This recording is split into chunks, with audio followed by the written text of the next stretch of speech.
This is the Balanced Advisor Podcast with Dr. Travis Perry, helping financial advisors like you achieve balance in their lives. Hey there, welcome to another episode of the Balanced Advisor Podcast. I'm your host, Dr. Travis Perry. Today, we have Stacey McKinnon. Stacey is the Chief Operating Officer and the Chief Marketing Officer and Wealth Advisor at Morton Wealth, an RIA with over $2 billion in assets under management and more than 55 employees. She is passionate about creating environments where employees and clients can thrive and has dedicated her professional career to spreading the message of positive leadership inside Morton Wealth and throughout the financial services industry. The pursuit of being better is her personal mantra and is the underlying theme of her papers, podcasts, and public speaking engagements, of which one recently was the TEDx. So congrats on that and welcome, Stacey, to the show. I'm excited to be here. Yeah, absolutely. So yeah, you did a TEDx during the whole pandemic, the shutdown, the societal duty of business, happiness, meaning, and fulfillment for your people. Haven't had a chance to listen to that, but we talked about it in the pre-show. So I'm excited. I mean, this isn't where you started. You were not even in this industry. How did you get to going from where you're at to being able to be on TEDx and talk to people about their businesses? Well, I definitely had a long journey, although it feels like it's actually been a short journey since it's only been 8 years, but it feels like it's been a lot of ups and downs and sideways moves. But prior to being in this industry, I was a wedding coordinator and I taught Pilates classes. So nothing to do with this. I had a degree in business economics, but I didn't even think to myself, oh, what does it mean to be a financial advisor? And in teaching fitness and doing weddings and events, I was outside, I was meeting with people. I had a very flexible life. Although I will tell you that being a wedding coordinator is not a good way to achieve balance because those events are on nights and weekends and you miss everything with your friends and family. It happened to be while I was teaching fitness that our chief investment officer was one of my clients. And after about a year of coming to my classes, she came up to me one day and said, "Hey, I work for this really great company. We're looking for good people. I love your classes. Will you join us?" And I first said, no, I am doing health and fitness. I'm not going to go behind a desk and do data. And the realization she brought me to is that really I was just going to help people in a different way. While I was helping people with their physical health at that time, now I actually got to help people with their financial health. And I had no idea the impact that we make on people's lives and how we literally change the course of their life through the advice that we give.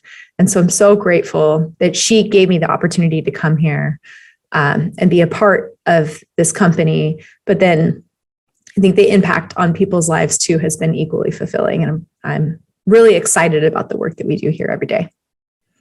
Love it. Yeah, from wedding coordinator to COO of a wealth management firm that's quite the jump, right? It is a jump, but sometimes I joke that it's, I'm just coordinating like portfolio management teams, client service teams, and advisors instead of coordinating caterers and florists and the bride and the groom. And the bride and the groom, they want their day to be so special. Yeah. But our clients want our lives to be so special too. So I have found a way to connect the two. Yes. Yeah, you've integrated that nicely. Yeah. You sold. You're hired. Yeah, this is sounding like a job interview, but you know what? I think you've done a great job of selling me on this, and our audience gets like where you're coming from. And everybody has such a different flair, taste, flavor that they bring to this industry. Literally, I've done just hundreds of interviews with advisors, and there's no one path. So, I interviewed a previous guest who went from selling books to, owning his own RIA. It was crazy, the different paths that are here to this. Oh my gosh. Well, it's actually taught me a lot. When I started in the company in 2014, we had 18 employees. Now we have 58. And I've hired a significant amount of those team members as we've grown.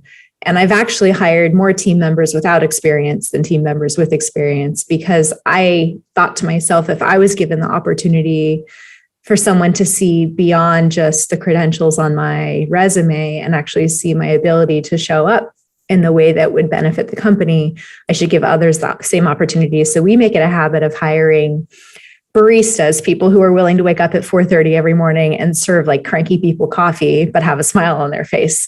That like reflects to us really good attitude, maybe good work ethic.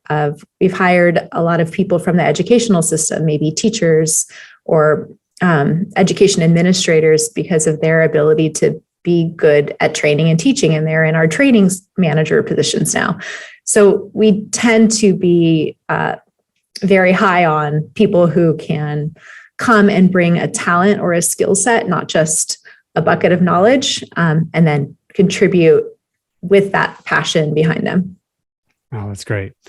I'm glad you answered my question of like, hey, what's your secret? Like 15 to 58, what in the world are you doing? Like this is growth. Yes.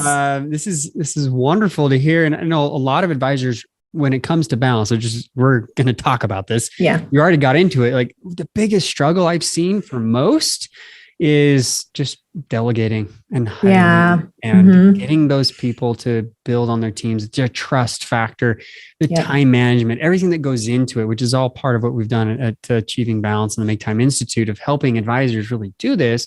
So let's talk about what your definition of balance is. You know, you've got your family life, you have a very, demanding work environment. Yep. You understand, and this is what I love about, your story is like, you understand health in a totally different way than most advisors really ever will. So bring that into, if you would, your flair for balance. Yeah. And it's a little bit more complex. I've read a lot of different books on this topic, and I appreciate your perspective on it as well. I think for me, I accept my decisions. I accept my choices. I'm intentional about my decisions, and I'm intentional about my choices. So I, in general, do not feel unbalanced. Like I could go the whole entire year, and then maybe 1 or 2 days of the year, everyone has their like crash moments. I'm crashing on that day. I'm feeling like just so overwhelmed. There's too much going on. But at the end of the day, I believe that I have control over the choices that I make. And so when I think about balance, I'm going to take from a book I've read, Atomic Habits, or sorry, not the Atomic Habits one, the One Thing, has this concept called counterbalancing, where you essentially accept that at different points in your life, you'll be focused more on work, or you'll be focused more on family or maybe friends or something else. And so you make decisions and choices, and then you communicate those decisions and choices to the people that most are impacted by those decisions and choices, and kind of play this game of like, hey, this week is like a work week. This is the thing that I got to do. I have to accomplish these things. I got to support my team in this way. But next week is a family week. Next week, I'm committing to being home at 5:30 every day. I'm going to be there. I'm going to be present. I'm going to put my phone away. There's not going to be this mixing and matching. And I think if you can be accepting of your decisions and choices, and then communicate appropriately with the people that matter the most, that to me helps to actually not feel like balance is an unachievable thing. I love that. Yeah. Very familiar with both books you mentioned there. And the One Thing, this counterbalance idea is crucial, because I just call it times and seasons. Yep. There's times in your life where you're like, I've really got to focus on this one project. Now, the problem is, Stacey, this is where I find a lot of justification and I put a little bit of pushback on this idea is, I get it, but some, advisors or business owners or both well, it's just this one thing now. It's just this one thing later. Yeah. So I don't get me wrong. I get it. It's a concept that I believe in. As long as it's in perspective, like if it's not just a continual justification. And I also believe in seasons. Like if I'm a tax accountant, if I'm an EAP and I have, and I've got a book of business and I'm a CPA, whatever, and I know that tax time, like today, there's no way we'd be talking today. That's true. Impossible. I can't even reach my CPA during this time. Like, when can you talk? After the 18th, right? Right. Door is open. Yeah, totally true. And so it's like, I get that. And advisors, I think they're somewhat the same when it comes down to like end of year, or if they're focused on health or one's enrollment time. And So I get that part where, hey, I have to tell my wife sometimes too, like I've got these conference season for us is the fall. The fall's a great time. We're traveling more than ever before. But if I traveled all over the place like that throughout the year, I'd struggle to have a good relationship, right? But it's okay that we know this is conference season.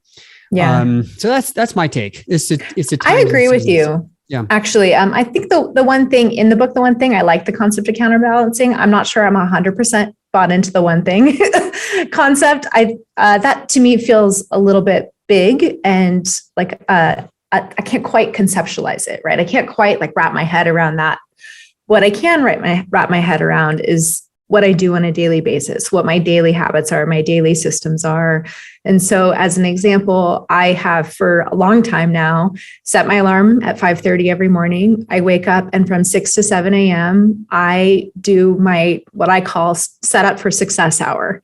I create my list for today. I go through my emails, respond to things I can respond to in less than 5 minutes. Then anything that takes more than 5 minutes, I set expectations to the person who emailed me when I would get back to them. I calendar it on my work. I have a software called Workboard that I use. It's very similar to Trello, where I basically schedule out my week. I make agendas for the next 24 hours. I look at projects or meetings I have in the next 2 weeks, and I schedule prep time. I basically have my my setup for success hour every day. Then I go into my life with my family. I have breakfast with my husband. I go exercise, and I circle back to work at 9:30 to 10 a.m. every day. But this system that I've put in place where every hour, my quiet hour where I have a cup of coffee and do my setup, has made such a big impact on my ability to feel balanced in life, because I did the pre-plan, and this might be the wedding coordinator in me. So just to be fair, but I feel that I can be the most successful and I guess present version of myself if like that stuff that was circling in my head just like gets a plan. And that's really, I think, how I've been able to, I don't want to say achieve balance, but I think live a little bit more of a balanced life. Yeah, great. We went from macro to micro. Yeah. and that's exactly like you need the macro. Mm-hmm. You need to know like, where's the direction? Where are we going? What are the big times, the seasons in life? But then the micro. So I call what you do every day processing. An hour a day, it's your hour of power for the business to get the stuff out of the head, away from the email, out of the social media, the to-dos, the tasks, everything. If you can condense that down to 30 to 60 minutes a day, that's exactly what you're doing. So love this, because this is where I push my clients really hard, because the reason why they're out of balance is because they're not doing this piece very well. What happens is most advisors that I've interviewed, they're answering email, then they're doing some tasks.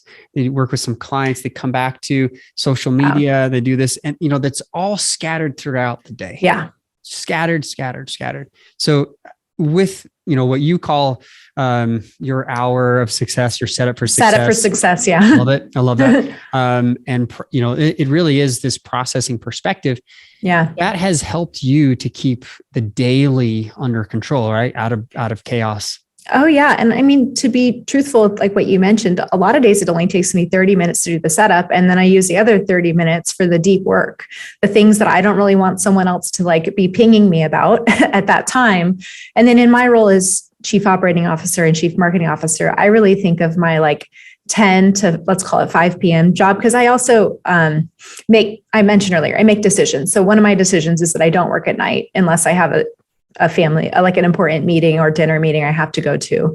I do work sometimes on the weekends. I don't have kids, so I know that wouldn't work for everyone, but I do like to spend some quiet hours on the weekends working, usually just like 3 to 5 hours a weekend, but I don't do nights. But I make all of these decisions. I make these choices because this is how I think I will best be able to contribute to my work life and my personal life in a way that's fulfilling and meaningful to me and the people I love. So I think to myself, my 10 to 5 job is actually just giving to my team. It's giving to my people. In the role of chief operating officer, I have a lot of meetings with my 6 department leads. I'm thinking about how they're working with their team members, what initiatives and goals we have for the different pieces of the organization. On the marketing side, I'm thinking about creativity and communication. And so I kind of compartmentalized like that morning time and that weekend time is my time to invest into myself and my career and the things that I'm really passionate about. And maybe some of these like speaking engagements or leadership training topics. But then my 10 to 5 is where I invest into my people and helping them to develop in their careers. It's not always perfect. Sometimes stuff goes awry. It always does. I'm accepting of that too. But I feel that being more decisive in how I spend my time has really helped me. Oh, that's great. Yeah. Because what you're doing there is creating boundaries. You're setting boundaries for yourself. And there's a lot of people who just can't say no. They say yes to everything. And it gets them in trouble because they just can't be everything to everyone at the same time. It just doesn't work. Well, it's kind of the theory of multitasking, right? Exactly. When I graduated college, everyone said put multitasking on your resume. Now, I would, if someone put multitasking on their resume, I'd be like, no, we're not doing that. And that's exactly it. We talk about multitasking in the book. It's the psychological term for it is switch tasking. Oh yeah. You can't actually multitask. It's impossible with high brain power activities, low brain power. I mean, I can stand and talk to you. Right. Like, we can walk and chew gum. Yeah. Not maybe socially acceptable, but you can, right? This idea that I can do an email while I'm doing a podcast with Stacey at the same time, like no, never going to happen. It's just it's not going to work. Yeah. So we get that. And I appreciate you being a champion of that, because that's exactly what, listeners, you guys have heard from me, but to hear it from somebody who's been doing this and making it successful is awesome. What do you think your biggest struggle is? Like you seem to have balance down pretty well. What's your biggest struggle? What is your Achilles heel when it comes to balance? I would definitely say that I care very, very much about giving to other people. And there's lots of times where I'll put aside the things that are really important to me because I see someone else is struggling or I feel like I need to give to them. This happens a lot as advisors with our clients. You're constantly giving to them in their life. We have a saying here that we want our clients to get the most life out of their wealth. And we're working really hard towards that. I think sometimes it's easy to forget the life that we have, the life that we want for ourselves, the passions, the people that we love. And so there are times where I will overgive to clients or work relationships. And sometimes that's at the sacrifice of my husband. My husband is very great though, because he likes to call me out on that stuff. So I have a good partner that will like say, "Hey, it's you got to like simmer down, come back in." And we have a very lovely relationship. We met when we were 5 years old in kindergarten, and so we've been together and known each other for many, many years.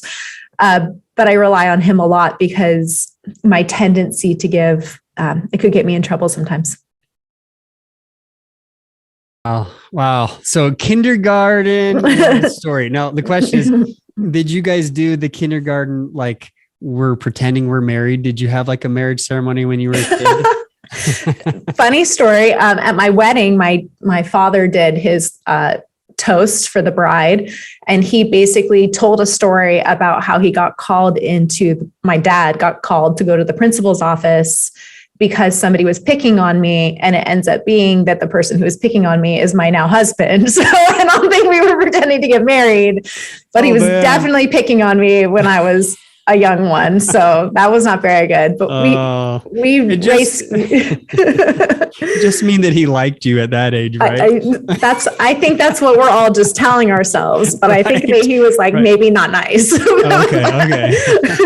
But no, he's a super, super, super kind, lovely person. And so we have a very fun life together, and it's very fun to have grown up and had that context and that relationship. And I think that actually helps us because talking about balance a little bit, when the relationships you have are like honest and pure and you can tell anyone anything, I think that really helps when you're trying to make some of these tough decisions, when you make the mistakes, when you forget to call and you're an hour late. It's much easier to be forgiving when you have a really good, open and honest relationship. And so we work really hard on that. It's very important to us. So good.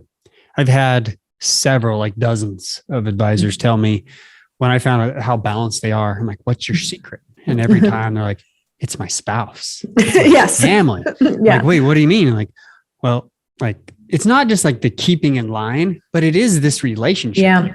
It's kind of funny to laugh about. It keeps me in line. Yeah. But reality is when you really boil it down, I can see they have a good, healthy relationship. Speaking of health, when that healthy relationship is there, they can rely on that person to make sure that they do keep them from becoming a workaholic.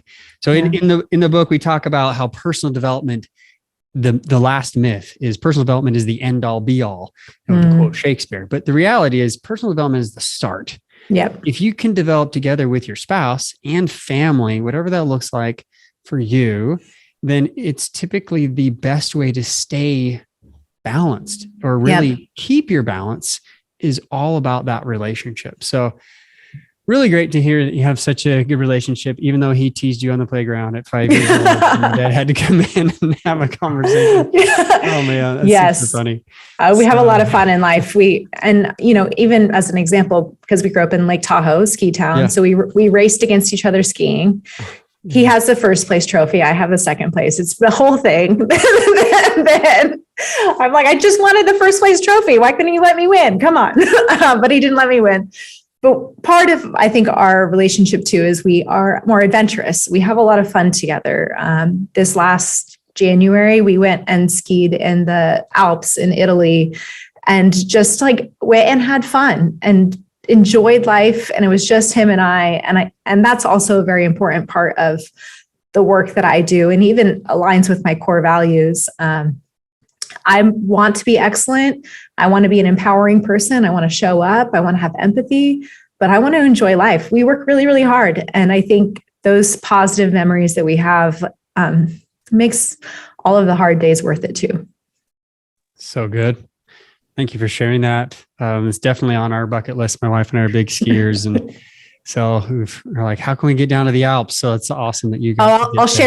I'll share some hints with you later. Please. I want to hear. I always love travel is really high on our priorities. People are like, how come you don't have like the trailer and the boat and everything? Like, have you seen our travel portfolio? That's why. That's our priority. That's what we love doing. We love those experiences. So really cool. Interesting fact, it's actually less expensive to ski in Europe than it is to ski here in the US. I don't doubt it. We skied the Matterhorn, Disneyland's Matterhorn in Zermatt. And the ski tickets are like €70 a day, which is not that different from the dollar right now. Yeah. It's $180 to ski in the US. Easy. Crazy. Yeah. Now I live in Utah. The tickets here, I've seen anywhere between 120 to 180. Yeah. But, there's only one resort that I know that is like two that are kind of old fashioned and they've got $60 a day passes, but everything else is crazy. So skiing Matterhorn for $70. That sounds awesome. It was crazy. It was just getting there, right? It's just that's true. Over the pond. So let's talk about the industry. Let's talk about other advisors. You have this canvas, this tent of advisors that are inside, Morton Wealth. And I know there's concern there for their balance. And as you're hiring and the culture, like you're really big on health and wellness and balance. Like we hit number 1 on Amazon in health and wellness. Okay. It is a business book, but it's a health book, right? Yeah. It's one of those that this is really a health discussion. So what are some of the biggest issues that you see for other advisors in the industry or even at your own wealth management firm? Well, I guess I'm going to tell you something that I'm curious about because I don't know the answer to this yet because I don't know that it's played out that long, but I feel that the pandemic and the last 2 years of COVID have really altered our ability to be balanced or try to be balanced. And there's a few things that I'm curious to see what will happen. One example is the hybrid work environment. So I shared with you that I have a setup for success hour, then I have breakfast with my husband, then I exercise for an hour, then I get ready and I go to work, right? I have this pattern that I'm doing. I think in the hybrid work environment where you can choose whether you go to work every day or you work from home, you somehow disrupt that pattern, right? When you just are working from home, I think you can create a pattern, or when you were going into the office before, you can create a pattern. But when you have this flexibility all of the time, sometimes it causes you to be less intentional with your time because you like opt for the flexibility. Now it gives you a lot of other great things, like maybe you don't have to commute every day and you get to spend more time with your family. But then sometimes those like boundaries cross. And I think I was listening to one of your episodes on, someone had said that every day they like have their gym connected to their garage so they can go and do a workout before they go home, and it like replaces a commute or something like that. You know, I do think that one of the things my team is struggling through is like, how do we create patterns and systems within a hybrid work environment that gives us the benefits of flexibility, but doesn't actually cause us to take steps back in our careers because of the flexibility? And I'm finding that that's actually really hard to solve. That's something that we're still working through as an organization on how do you actually give the tools and resources and time people need to be successful. But then sometimes like we as humans are actually kind of like rules. Like we think we don't like rules, but we kind of like rules because rules create boundaries. And so when you start giving too much, I think what tends to happen is laziness kicks in, temptation kicks in, procrastination kicks in, all of these things that create bad habits. And so I would just say that I'm very curious to see how the pandemic has changed working behaviors and how people are kind of embrace flexibility in a way that still sets them up to be successful. Yeah, very, very insightful. March 2020, I get an email from Michael Kitces, and he's like, I see you're launching a book on balance. Like this is like the most opportune time. Yeah. Can I have you on my podcast? And I was like, oh, Michael Kitces, let me check my schedule. Tomorrow looks good. Yeah. You know, and so we had a great conversation for an hour and 52 minutes or so. And, you know, we really tried to flush this out, but it was at the very beginning. Now, I've worked at home from home in a flexible environment for 12 years previous to the pandemic. Like this is old hat. I've been using Zoom since 2006. And I tell my listeners all the time, coulda, woulda, shoulda invested in Zoom when I, this was old software for me, but now everybody's working from home. Everybody's using Zoom. The thing that I'd like to bring up is all about the castle. Wherever you're at, I don't care if you're at work and you have an office, or if you're at home and, you know, all you have to do is walk out the door. Yeah. You have to have a castle, and that castle, you got to protect it with walls, a moat, have a drawbridge, but everyone else that's at home with you, they need to know where you're at. So if you're at the kitchen table and you don't got earplugs on, you got nothing, like, who are you to say, hey guys, you know, I'm working right now, you know, and it's true. And whatever it is, like you've got to have those boundaries. So, I mean, when I first was doing this, I put a sign on the door and it said, Daddy's working. And on the other side, it was Daddy's home. And I literally have my little kids like, when's Daddy home? I want to play. I want to play. And I would wear my work shirt to go walk down the hall to my office, flip the sign around, go inside, no lock on the door. No lock. They wouldn't come in. They wouldn't bug me. They just knew because I trained them. That was my drawbridge. But my walls, like I did have 4 walls. That was my wall around my castle. And just like at work, like you can have flexible environments at work. It's like all the crave, right? Or the craze, all the rave. But even then, there needs to be a culture inside the business of this is when I'm working. This is when I can't be disturbed. This is when my door's open. This is when we can talk. Because this is where I find a lot of bigger companies going to work actually is less effective because they don't have boundaries there. They think, well, I've got boundaries from home. See you later, honey. But then you get the boundaries at work. They're probably even worse. Yeah. Sometimes. So I don't know if that's helpful, but that's where I start is like, where's your castle? Where's your walls? Where's your moat? Where's your drawbridge? How do you let people in? Because once you have these habits, once you have your ideal calendar set up, having protection. We could even talk about, we didn't talk about your forces, maybe you have assistants that are blocking your time, taking your phone calls. Like seriously, like that's your army. if we look at it, as advisors, like, I want to go out and help everyone, that's great. But if you're not careful, you're going to be a do-it-all that doesn't do good for many people. And your quality of service goes way down. So. Yeah. And I agree with you. And I even think in health, but let's talk about mental health for a second. There's also that aspect of it too, right? Like, how do you maintain positivity? And really, I think there's some loveliness about the hybrid environment in this way. So when I talk about work flexibility, I mean, like, every day in a hybrid environment, if you have to go to the office 3 days a week and you can work from home 2 days a week, as an example, you kind of are like waking up being like, where am I going to go today? That to me is where I think that's not a good idea. I think you should like plan out what you're doing for the week, and then, build your castle wherever you are, but like, let's just make some commitments here and not let flexibility spiral you. But then I think if you do have the situation, you should be intentional about where you are. So maybe when you're in the office, that's your time to focus on like building social capital with your peers and your colleagues. It's the time to collaborate. If you have meetings or projects that you need to do together, pick those days to do the meetings or projects. Have your team all be there on the same days so that they can actually like collaborate together. And then when you're at home, maybe that's like your protected deep work days where you can actually dig deep. Or if you're an advisor, you can do your financial plans those days where you can focus and you're not hopping from one thing to the other. So I think there's also some beauty in it.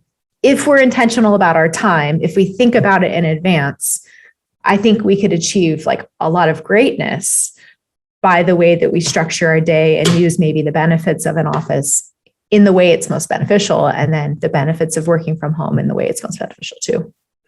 Preach. I love this. This is such great advice. I have a philosophy to just about everything. And this philosophy that comes into play is rocks and water.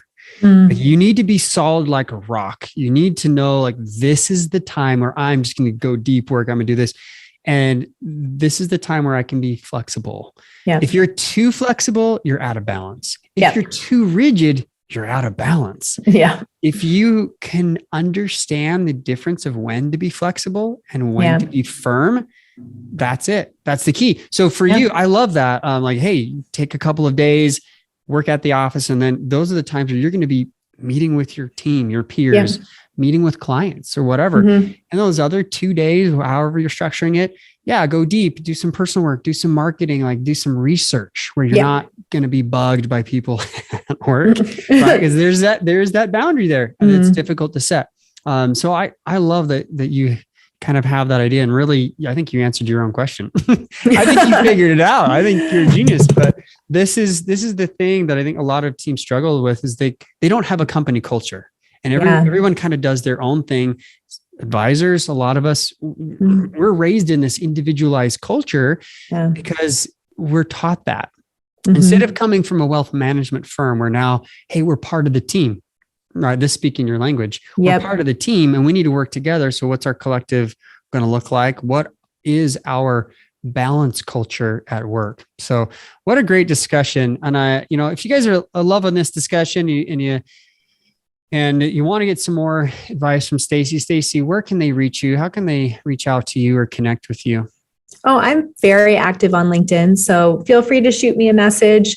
I usually have collaborative calls with people in the industry, maybe once a month, to share best practices, share ideas, talk about how to think about leadership differently, or maybe from this conversation, balance and acceptance of where you are. So this is a part of my life that I give a lot to, and I'm happy to continue having those conversations if anyone's interested. Love it.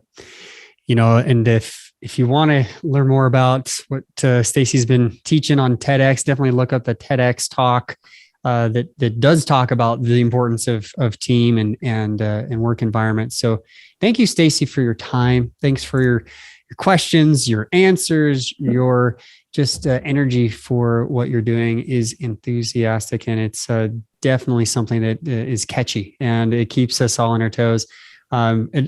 Listeners, if you're out there and you love this, like, share, subscribe, you know the deal, and connect with Stacey on social.